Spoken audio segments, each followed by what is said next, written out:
There's consequences that you pay to constantly seeking comfort and avoiding discomfort and avoiding hard work. And those consequences are you're never going to feel self-realized, you're never going to feel like you accomplished anything.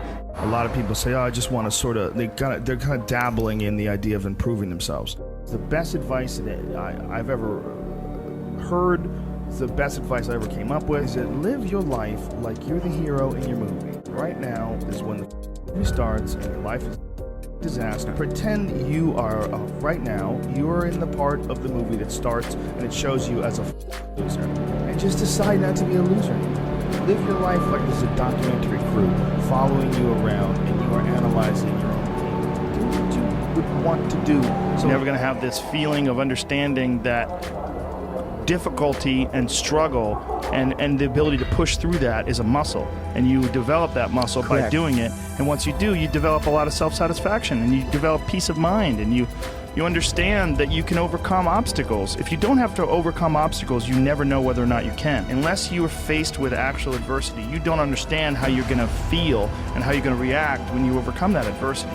Exercising your mind and exercising your body's ability to manage intense situations. It's hard, it's very difficult, it's very testing.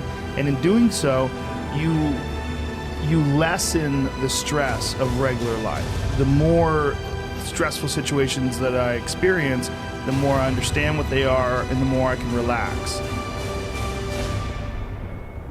But it's also like a matter of constantly being exposed to these stressful situations where there's not a long break in between doing stand-up or a long break in between martial arts training where to the point where anxiety can build up, and then once you get into it, it's almost an unusual situation instead of a usual.